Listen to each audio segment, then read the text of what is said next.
Transition होता था तब वो थोड़ा ऐसा करती थी कि नहीं जाना है, सेपरेशन है, उसका भी कोई प्रॉब्लम थी कि नहीं। मुझे भी ऐसा था जब फर्स्ट डे वो स्कूल आई थी, वो स्कूल अंदर जाके रोई थी, मैं बाहर आके रोई थी और काफ़ी देर से थी। बट अभी वो सेटल है और कभी कभी वो कहते हैं कि मम्मा छुट्टी है या छुट्टी करनी है, तो उसको याद आता है कि नहीं बच्चों के साथ खेलना है, वहाँ पे खेलने के लिए मिलेगा, पढ़ने के लिए मिलेगा, तो वो अभी इशूज़ नहीं करती। शुरू शुरू में उसका था बट अभी ऐसा नहीं है। बट मैं फिर भी पूछना चाहती हूँ कि अगर बच्चा ऐसा करे तो क्या करना चाहिए? Please thank you so much, आपने अपनी बात शेयर की। ऐसे बहुत से क्वेश्चन का आंसर जो भी आप लोग चाहते हैं मैं सेशन के एंड में भी दूंगी, लेकिन अभी भी मैं ये बताना चाहूँगी ये एक समस्या है जो ज़्यादातर हर बच्चों में होती है। अगर आप पहले के टाइम की बात करें और अब की बात करें तो अब के बच्चे सेंसिटिव ज़्यादा होते हैं एज कम्पेयर टू अगर हम आज से 20 साल पहले चले जाएँ, 10 साल पहले चले जाएँ, और उनको अपने पेरेंट्स से बहुत ज़्यादा सिक्योरिटी, सेफ्टी, अटैचमेंट चाहिए होता है। ठीक है, तो जब सेपरेशन एंजाइटी जैसी समस्या को हमारा जैसे कि हमें ये हुआ कि हमारा बच्चा एडमिशन लेने वाला है और अगली क्लास में जाएगा, उससे पहले ये बहुत जरूरी है कि हम अपने बच्चे को स्कूल के बारे में थोड़ा थोड़ा बताना शुरू कर दें कि बेटा अब आपका भविष्य इस तरह से बनेगा और ये लाइफ के टर्निंग पॉइंट है जो बार बार आपकी लाइफ में आएंगे। तो आप स्कूल जाओगे, वहाँ पे टीचर्स मिलेंगे, आज तक आप हमारे साथ रहे, हमारी बातों को सीखा, अब वो जो आपके टीचर्स होंगे वो आपको नई बातें सिखाएंगे और ऐसी बातें सिखाएंगे जो आपकी लाइफ में यूजफुल होंगी। छोटा बच्चा होता है, इतनी बातें नहीं भी समझ पाता, तो हम उनको ये समझा सकते हैं कि बहुत से ऐसे गेम्स होंगे जो आपको वहाँ खेलने को मिलेंगे बट घर में नहीं मिलते।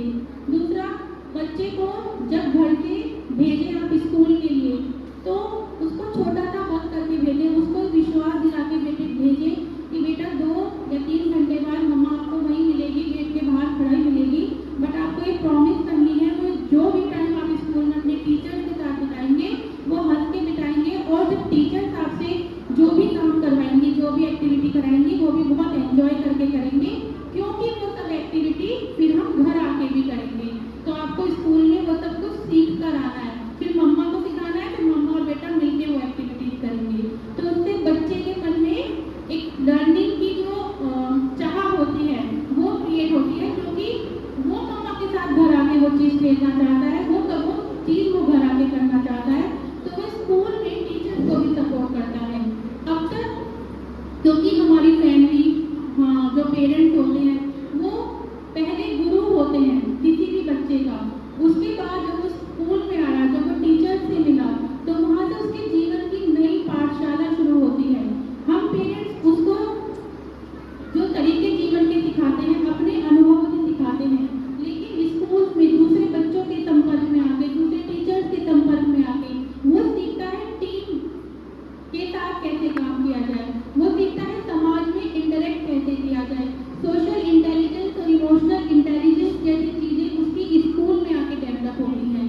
लेकिन क्योंकि हम भी डरते हैं कि हमारा बच्चा है और हमको बहुत प्यारा है, हम इसको बाहर क्यों भेजें स्कूल। कभी कभी ऐसा होता है पेरेंट्स को जब बच्चा ज़्यादा होता है ना तो कहते हैं चलो आप तो ये बहुत ज़्यादा हो रहा है, इसकी छुट्टी करा देते हैं। और हमने एक बार ऐसा करा और बच्चे ने सीख लिया कि मैं अगर ऐसा करूँगा तो मुझे आज छुट्टी मिल जाएगी। तो ऐसे में बहुत पेशेंसली और बहुत प्यार से बच्चे को डील करना है। अगर कोई भी जेन्युइन प्रॉब्लम नहीं है तो बिल्कुल इमोशनली वीक नहीं होना है पेरेंट्स को, और बच्चे को मोटिवेट करना है कि बेटा स्कूल जाओ, वहाँ से नई नई बातें सीख कर आओ और आके हमें बताना, और हम दोनों मिलकर करेंगे और शाम को पापा को ही बताएंगे।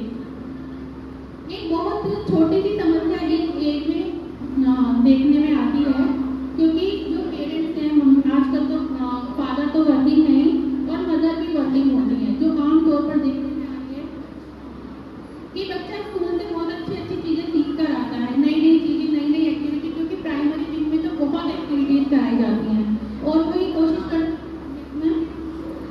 मैम एक क्वेश्चन था, आपने जैसे बताया ना कि बच्चा अगर ऐसे कि बच्चा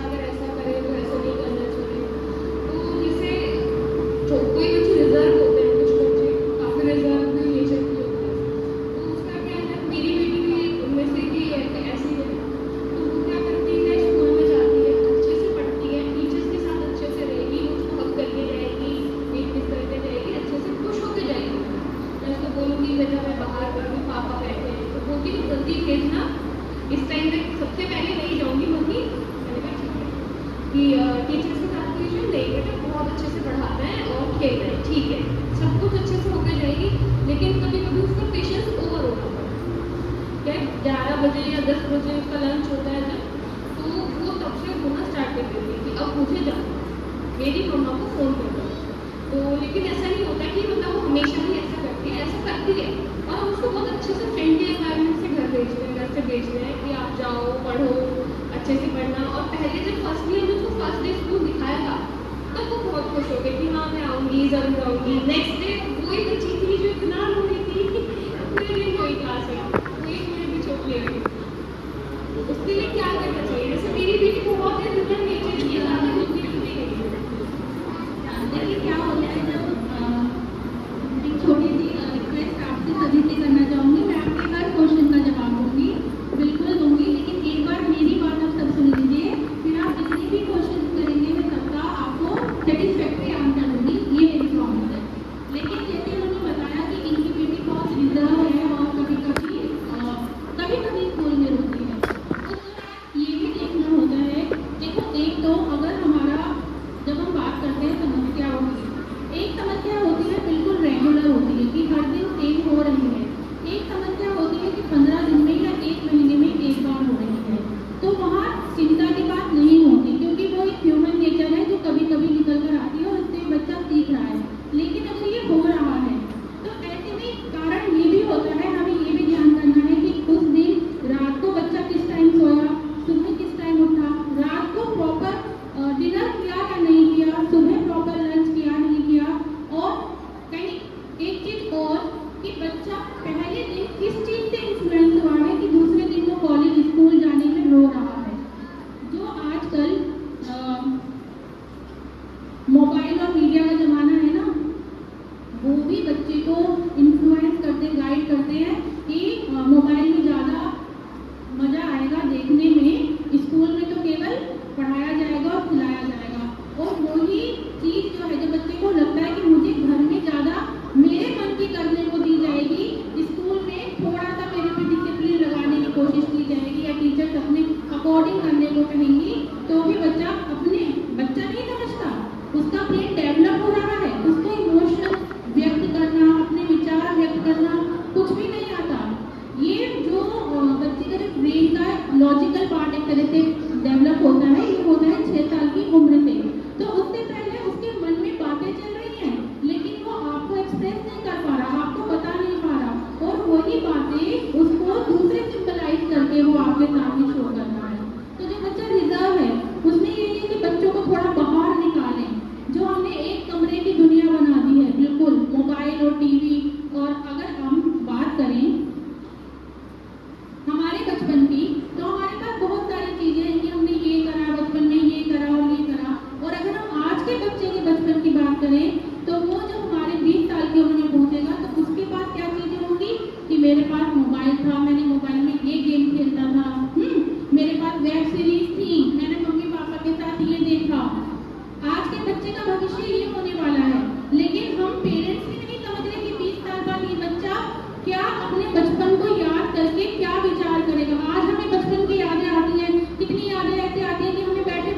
कि हम बच्चे को एप्रिसिएशन दें, तारीफ करें, बहुत ज़्यादा उसको अपने दिल से लगा के रखें।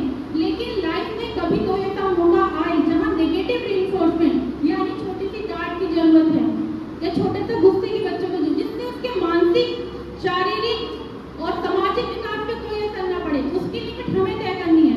लेकिन बच्चे को कहीं कहीं समझाना भी जरूरी है। हर समय बच्चे को उसकी मन की करने देना, हर समय खुली बिल्कुल उसको इस तरह से खुली छूट दे देना कि वो अपने जो कंट्रोल है, जो उसकी बाउंड्रीज है, इमोशनल बाउंड्रीज या सोसाइटी से रिलेटेड बाउंड्रीज, उसकी पर्सनैलिटी से रिलेटेड बाउंड्रीज वो नहीं सेट कर पा रहा। ये जिम्मेदारी स्कूलों के साथ साथ पेरेंट्स की भी है। हम पेरेंट्स को भी ये प्रयास करना होगा। अगर स्कूल में आज मैं एक छोटा सा एग्जांपल दे रही हूँ, इसलिए नहीं कि मैं स्कूल में पढ़ी हूँ स्कूल के लिए बोलूँगी, मैं एक अपने एक्सपीरियंस से एग्जांपल दे रही हूँ। मान लीजिए किसी दिन ऐसा हो जाता है कि आपका बच्चा दुखी मन से घर पहुँचता है कि आज मुझे मैम ने डांट दिया, तो आप उस टाइम या तो रिएक्ट करेंगे या रिस्पॉन्स करेंगे। रिएक्शन क्या है कि आप तुरंत एंग्री हुए कि मेरे बच्चे को कैसे डांट दिया। रिस्पॉन्स क्या है कि ठीक है मैं कल जाके मैम से बात करूँगा कि आखिर हुआ क्या था। बेटा आप परेशान मत हो। अगर आपने उस टाइम बच्चे से ये बोला कि मैम ने कैसे डांट दिया, उनकी हिम्मत कैसे हो गई, उन्हें नहीं डांटने का अधिकार था, तो बच्चा वही सीखेगा कि मेरे पेरेंट्स से बोल रहे हैं। और अगर आपने कहा कि हाँ बेटा ठीक है कल चलेंगे स्कूल, मैम से बात करके आएंगे, आखिर हुआ क्या था, तो बच्चा वही सीखेगा कि अगर ऐसी सिचुएशन आए तो मुझे अपने माइंड को पहले काम रखना है। आजकल रिएक्शन जल्दी निकलते हैं, रिस्पॉन्स बहुत लेट निकलते हैं, यही सबसे बड़ी प्रॉब्लम है। और एक और चीज है, मैं एक छोटा सा एक्सपेरिमेंट आपको बताऊंगी कि बच्चे जो है मॉडलिंग से सीखते हैं, मतलब दूसरों की नकल करके सीखते हैं। अब बिल्कुल एक बिल्कुल सच्चा एक्सपेरिमेंट मैं आपको बताऊंगी विद नेम ऑफ साइकोलॉजिस्ट। एक मनोवैज्ञानिक रहे मनोविज्ञान में एल्बर्ट बैंडोरा। तो उन्होंने छोटे से बच्चों में एक एक्सपेरिमेंट किया ये देखने के लिए कि बच्चे एग्रेशन सीखते हैं। उन्होंने ये देखने के लिए एक्सपेरिमेंट किया और उन्होंने क्या किया, एक कमरे में बहुत सारे खिलौने रखे और उसी में एक डॉल थी जिसका नाम था पोको डॉल। और बाहर उन्होंने बच्चों के 2 ग्रुप बनाए। कमरे के बाहर से बच्चे उस डॉल को देख रहे थे, तो पहले कमरे के बाहर पहले ग्रुप को उन्होंने खड़ा करा। उस ग्रुप को क्या दिखाया गया कि एक आदमी है वो अंदर गया, उन्होंने खिलौनों को उठाया, उस स्पेशली पोको डॉल को उठाया और उसके साथ बहुत एग्रेसिव बिहेवियर करा, उसको मारा पटका, कभी उसको मतलब गाली दे रहा है, बच्चों को ये दिखाया गया। दूसरे ग्रुप को उसी पोको डॉल के साथ वही आदमी गया, उस ग्रुप ने क्या देखा कि ये आदमी अंदर जाके बच्चे उस डॉल को उठा के बहुत प्यार कर रहा है, उसको बहुत अच्छी अच्छी बात बोल रहा है, उसको खिला रहा है। तो उसके बाद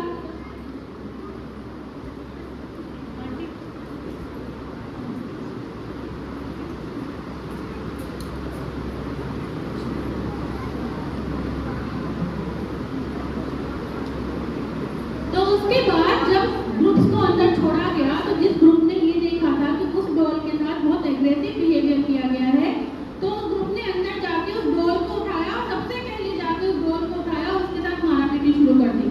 और जिस ग्रुप ने ये देखा था कि डॉल के साथ बहुत प्यार का बिहेवियर किया गया है, वो ग्रुप जैसे ही अंदर गया उसने उस डॉल को उठाया और प्यार का व्यवहार करना शुरू कर दिया। तो मतलब बच्चा सीख रहा है, देखकर सीख रहा है कि कैसा बिहेवियर किसके साथ करना है। और ये जो मॉडलिंग है ये टीचर्स के साथ साथ ज्यादा, बल्कि टीचर्स से ज्यादा, क्योंकि अधिक समय वो पेरेंट्स के साथ बिता रहा है, तो वो आपको देखकर सीख रहा है। जब बच्चा घर से निकलता है, आज के टाइम में समस्या हो गई, पहले के बच्चे घर से निकलते थे पेरेंट्स के पैर छू रहे हैं, दादी बाबा, पेरेंट्स के भी नहीं छू रहे तो दादी बाबा के छू रहे हैं, ठीक है, उन्हें पैर छूने में शर्म नहीं आती थी, बाहर निकले सड़क पर जितने बड़े हैं सबके पैर छू के चले गए। आज के बच्चे अपने पेरेंट्स के, अपने दादी बाबाओं के पैर छूने में शर्मा रहे हैं। अगर ऐसे घर हैं जहाँ ये संस्कार हैं तो वो बहुत भारतीय संस्कृति को, हमारी संस्कृति को आगे ले जा रहे हैं। लेकिन हम रिस्पेक्ट करनी बच्चे को घर से ही सिखा रहे हैं। जिस टाइम आपका बच्चा घर से निकले उसको बोलो कि बेटा पापा को पैर छू के जाओ, मेरे पैर, अपने भी मत कहिए कोई नहीं थोड़ा, लेकिन दादी बाबा के पैर छू के जाओ और भगवान जी के आगे हाथ जोड़ कर जाओ। कितने बच्चे भगवान जी के आगे नमस्ते करके जाते हैं, क्योंकि और जो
साथ इन्वॉल्व होंगे।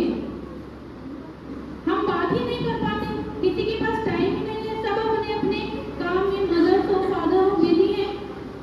ये हाल होता है कि बच्चे ने एक स्कूल में बहुत अच्छी सी ड्राइंग बनाई, टीचर ने यहाँ से बोला कि बेटा आज अपने पेरेंट्स को दिखाना चाहते हैं। बच्चा पूरे दिन वेट कर रहा है, मेरे पेरेंट्स आएंगे और आज मैं ड्राइंग दिखाऊंगा। जब पेरेंट्स आए तो उन्होंने बोला ठीक है कल देखूंगा। जब ये सीन हम लोग क्रिएट कर रहे हैं तो उसके मन पर क्या प्रभाव पड़ा?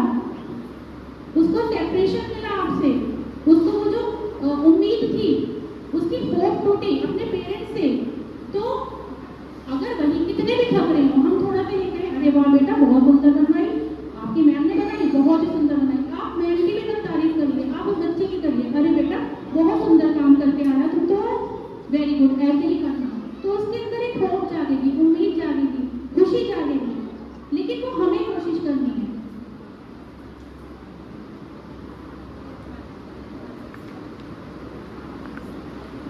एक और चीज जो देखिए टेक्नोलॉजी का जमाना है, ऐसा बिल्कुल नहीं हो सकता कि हमारे बच्चे टीवी ना देखें, मोबाइल ना देखें, सोशल मीडिया पर ना जाएं। पर बच्चा खाना नहीं खा रहा, मोबाइल हाथ में लेके खाना खा लेगा। हम ये कोशिश करते हैं कि चल खाना तो खा लेगा, इसको मोबाइल पकड़ा दो। बच्चा खाना नहीं खा रहा, चलो टीवी चला दो, ये खाना खा लेगा। तो मोबाइल टीवी, मैं बता दूं बच्चे के शुरू के 6 साल उसके ब्रेन के डेवलपमेंट के सबसे मेजर टाइम होता है, और इन्हीं 6 सालों में हम जो बच्चे को दिखा रहे हैं वो बच्चा अपने मन के अंदर बैठाता जा रहा है। हमें बच्चे को, हम कोशिश कर रहे हैं स्कूल में एडमिशन करा दिया तो हम बच्चे को पढ़ा रहे हैं, हमने ये कोशिश नहीं करी कि हमें बच्चे को अच्छा इंसान बनाना है। कभी भी कोशिश नहीं करते। अगर हम कोशिश करें, हम टीचर्स के ऊपर जिम्मेदारी है, इसको अच्छा पढ़ा देंगे, 11th कर लेगा, 12th कर लेगा, उसके बाद इसकी लाइफ सेटल हो जाएगी, कहीं अच्छी जॉब कर लेगा। लेकिन हम शुरू से ही जो उसके अंदर बीज हैं इंडिपेंडेंट होने के, संस्कारी होने के, जो हम दूसरे को देंगे वही हमें बदले में मिलेगा, कहाँ हम डाल पाते हैं? हमें लगेगा हम डाल पाते हैं, लेकिन जिस टाइम बच्चा परेशान होता है, जिस टाइम बच्चा अपनी एक छोटा सा एग्जाम्पल लेते हैं, एग्जाम आए और बच्चे ने तैयारी नहीं करी क्योंकि वो फेल में रहा, बहुत छोटी सी उम्र में, ठीक है। अब पेरेंट्स ने क्या करा, क्योंकि आजकल तो ट्यूशन भी है तो स्कूल के बाद सारी जिम्मेदारी ट्यूशन पे। अब बच्चा तैयार नहीं कर पाया तो पेरेंट्स जाकर ट्यूशन में कहीं ने तैयारी नहीं कर पाया। क्या तुमने एक बार वो कॉपी उठाकर देखी कि बच्चा किस तरह से चल रहा है? हम नहीं देखते, हम विश्वास कर लेते हैं, हम एक तरह से भूल जाते हैं ये सोचकर कि अब बच्चा हमने सौंप दिया तो यही अच्छी पर्सनैलिटी सब कुछ यही बनाकर निकलेंगे। ऐसा बिल्कुल नहीं है कि अगर बहुत फाइनेंशियल हम स्ट्रॉन्ग है तो ही हमारा बच्चा सक्सेसफुल होगा। ऐसे लोग भी हमारे ही समाज में हुए जिन्होंने बचपन में पेपर बांटे और वो राष्ट्रपति बन गए। ऐसे लोग भी हमारे ही समाज में जिन्होंने चाय बेची और वो प्रधानमंत्री बन गए। किसी की भी आप, और ऐसा भी नहीं है कि हम बहुत सुंदर हैं, हम बहुत टॉल हैं तो ही हमारी सक्सेस डिसाइड होगी। ऐसे भी लोग हैं, सुनीता विलियम्स को देख लीजिए, जो रूप रंग में कुछ भी ऐसा सुंदर नहीं, लेकिन वो अंतरिक्ष पहुंच गई। लेकिन उनकी जड़ कहाँ से शुरू हुई? हम कितनी बार बच्चों को मॉरल स्टोरी सुनाते हैं, स्कूल में कोशिश करी जाती है मॉरल स्टोरीज वगैरह सुनाने की, बच्चा घर आकर बताता है, हम कहते हैं ठीक है बेटा मेरे सिर में दर्द है, थोड़ी देर में ठीक होगा।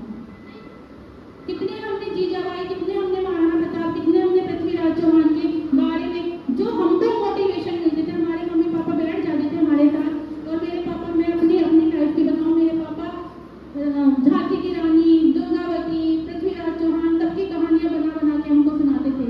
तो उनसे क्या हमें स्ट्रेंथ मिलती थी कि अरे ऐसा तो हम भी कर सकते हैं। जब हमारी तो भारतीय संस्कृति में ही खून में साहस, हिम्मत छिपी हुई है, बट अगर हम ही अपने बच्चों में वो बीज नहीं डालेंगे तो वो किस तरह से बच्चों के अंदर क्रिएट होंगे? सिखाना तो किसी को पड़ेगा ना। अगर मोबाइल भी चला रहा है, टीवी भी चला रहा है, ठीक है वो गेमिंग भी कर रहा है, लेकिन उसके साथ साथ कभी कभी मॉरल स्टोरीज देखे, कभी कभी ये देखे कि किस तरह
लाइफ में चैलेंजेस फेस करें, बहुत अप्स एंड डाउन देखें, और हमारा बच्चा ये सब कुछ ना देखे। हम तो उसे इतनी सहूलियतें दे दें, इतनी सुविधाएं देखें। हर माँ बाप की है ये कि जो मैंने लाइफ में देखा वो मेरा बच्चा ना देखे। पर वो भी इंडिविजुअल है, उसका अलग व्यक्तित्व है, उसकी लाइफ की जर्नी अलग है। जो चैलेंजेस हमने फेस करे उसी की तरह वो सब चैलेंजेस उसको भी फेस करने हैं। पर हमें तैयार करना है। हमें जब वो डर के आए, घबरा के आए, परेशान होकर आए, उसको ये नहीं कहना कि गलत हो गया, ऐसा तुम्हारे साथ क्यों हो गया, चल बेटा मैं तेरे साथ हूँ, मैं तेरे लिए लड़ूंगा। हमें उससे ये कहना है कि सामना करो, ये परिस्थितियाँ आगे भी आएंगी, इन परिस्थितियों से डरो मत। तुम्हारे पीछे मैं खड़ा हूँ बट तुम्हारे आगे मैं नहीं खड़ा। हम जब आगे लेके चल रहे हैं तो बच्चा कैसे सीखेगा? वो नहीं सीख पाएगा। तो बच्चे के भी वो कहते हैं ना कि बच्चे के व्यक्तित्व की नींव तो हम हैं, बच्चे के व्यक्तित्व की छत भी हम हैं, लेकिन उस छत पर बैठकर जब फ्लाई करेगा वो पंछी और उड़कर वापस उस छत पर ही आएगा, तो वो खुद बच्चे की हिम्मत ही है, बच्चे की साहस ही है। हम सिर्फ उसे नींव दे सकते हैं, हम उसे छत भी दे सकते हैं, पर हम उसकी साहस, उसकी हिम्मत, वो सब उसी के ऊपर है जिसके बीच हमें बोले कि हिम्मत कर, उड़ के आ, फिर आके छत पे बैठ जाना। हम छत लेके तो नहीं उड़ सकते ना, तो वो बीज तो हमें बोने हैं, लेकिन हम ही नहीं बो पाते। स्कूल में एक्टिविटीज होती हैं, छोटी क्लासेस में बहुत होती हैं। अगर देखा जाए आज आप लोग आए यहाँ पर, कितनी अच्छी बात है कि आप लोगों ने अपने बच्चे के भविष्य के लिए इस वर्कशॉप को अटेंड करना सही समझा। आप ये सोचिए कितने स्कूल में जो एक्टिविटी होती है, कितने पेरेंट्स होते हैं पार्ट भी नहीं लेते। उससे क्या है, जब आप बच्चे के साथ पार्ट ले रहे हैं, टीचर्स के साथ इंटरेक्शन कर रहे हैं, तो बच्चा सीख रहा है कि किस तरह से टीचर्स के साथ इन्वॉल्व होना है। आप आएंगे, रिस्पेक्टफुल बिहेवियर भी करेंगे, टीचर से बात भी करेंगे, कम्युनिकेशन भी होगा। वो आपको आपके बच्चे की कमियां भी बताएंगी और अच्छाइयाँ भी बताएंगी। उससे आपके बाद पीटीएम होगा, पीटीएम में नहीं आए तो क्या, कितनी चीजें आपने मिस करी। आएंगे और टीचर ने मान लो सिर्फ इतना भी कहा ना कि आपका बच्चा बहुत अच्छा है और सब कुछ बहुत अच्छा कर रहा है, तो वो भी बड़ा सेटिस्फेक्शन देगा अपनी परवरिश पर कि मैं तो बहुत सही कर रही हूँ, अगर इसके बाहर इस तरह से तारीफ हो रही है। लेकिन अगर हम पीटीएम में ही नहीं आ रहे, हमें ये तो पता ही नहीं चल रहा कि हमारा बच्चा कैसे परफॉर्म कर रहा है, तो हम खुद पर भी कैसे गर्व करेंगे अपने बच्चे की परवरिश को लेकर। हमें तभी तो बच्चे की परवरिश पर गर्व होगा ना, तो बाहर वाला हमसे कहेगा कि तुम्हारा बच्चा बहुत श्रेष्ठ है।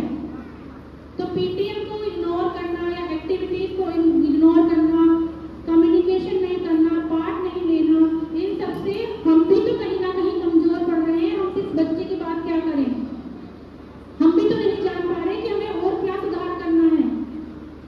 तो इसीलिए स्कूल में कोई भी एक्टिविटी हो, पीटीएम हो, थोड़ा सा टाइम निकाल कर आइए, पर आइए जरूर, टीचर से कांटेक्ट कीजिए, बात कीजिए कि क्या कमी है, मैं बच्चे में सुधार सकता हूँ। और सुधारने वाली जब चीज हो तो केवल पेरेंट्स ना सोचें कि अभी मुझे सुधारना है। टीचर्स और पेरेंट्स दोनों की सेम जिम्मेदारी है, दोनों मिलकर काम करेंगे तो बच्चे के व्यक्तित्व में सुधार होगा ही होगा। हम ये उम्मीद कर ले, टीचर सोच ले कि पेरेंट्स का काम है, पेरेंट्स सोच ले कि टीचर का काम है, और दोनों ही सोच के अपनी अपनी जगह बैठे हैं। तो कैसे बच्चा